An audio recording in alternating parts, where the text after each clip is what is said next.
Hello, my name's Andy. Welcome to episode 62 of Keeping Water.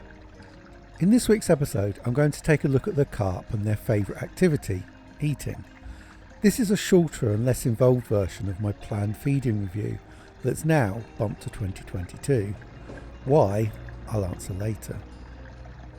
Life of the pond is somewhat more hidden with the net covering it, but the fish are doing okay. I had to delay the filter and pond cleaning this week due to a bad back. As a result, I did some water tests, which were spot on, and also stopped feeding.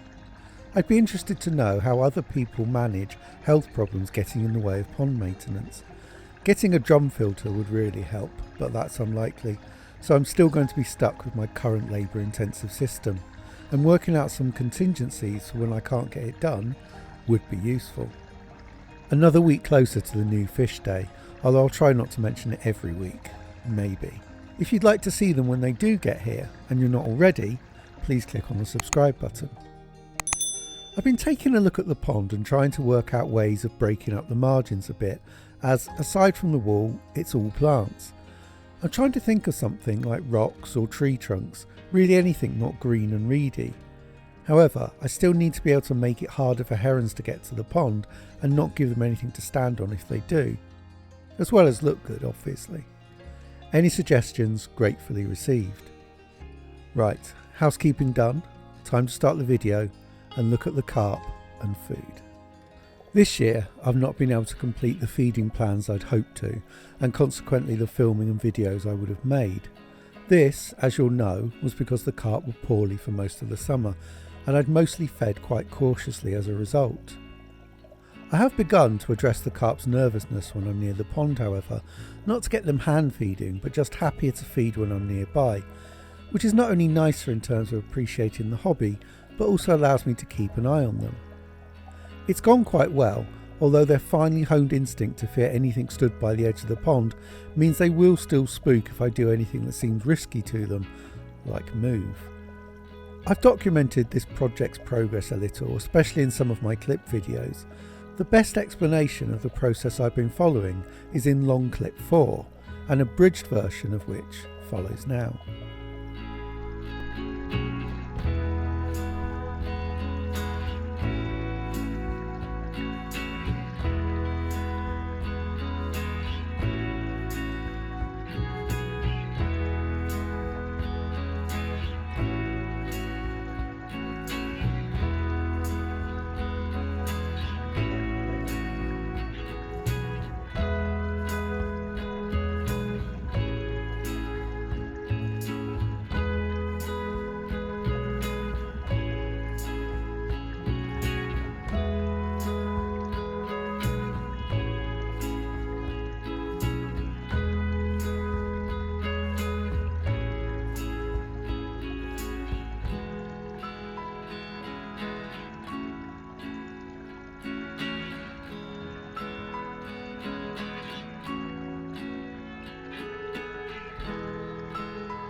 Next year I hope to develop this confident feeding even more, and I think the new carp I'm getting towards the end of this year will help, as there'll be more competition for food.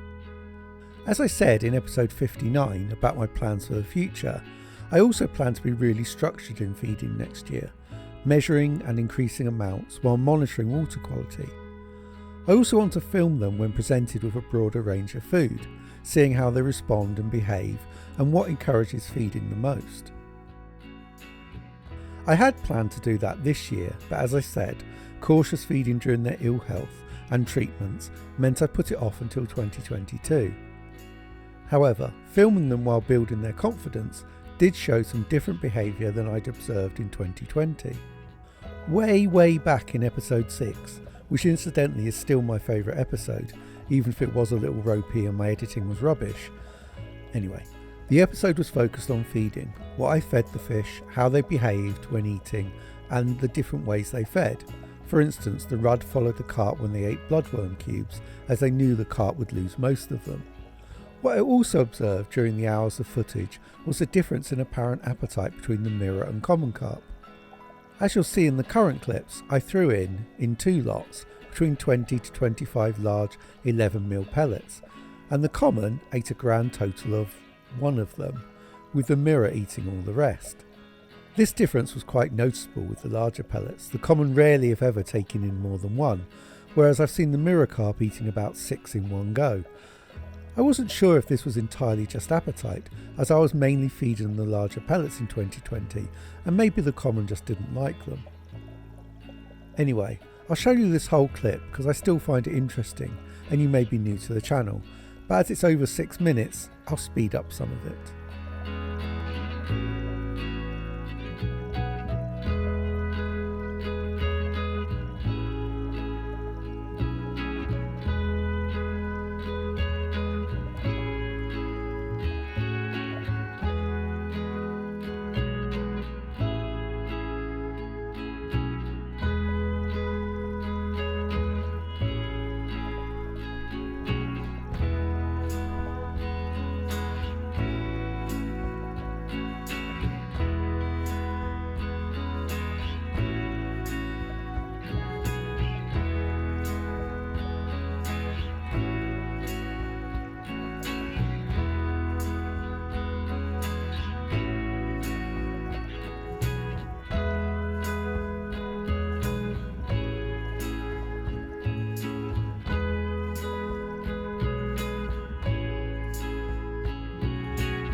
This year though, the commons appear to have a similar appetite to the mirror carp, as well as maybe trying to supplement its diet with other potentially edible items.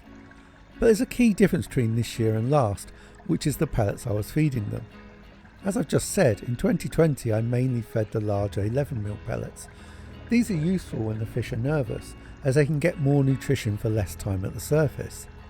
This year though, I've mainly fed the 6mm pellets, which may be something the common carp prefers, as when I recently went back to the larger pellets, the mirror carp once again appeared much keener. So, this is either that the common carp isn't so keen on the larger ones, or the mirror carp really likes them. But either way, it's food for thought.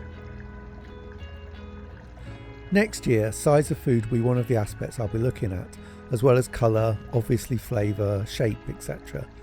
Hopefully it will be informative and allow me to better meet the dietary needs of all the fish, not just the carp. Thank you so much for watching this episode of Keeping Water. I really do appreciate it. If you've enjoyed it, please click on the like button, and if you want to watch more, please think about subscribing. Thanks again for watching, and I'll see you next time.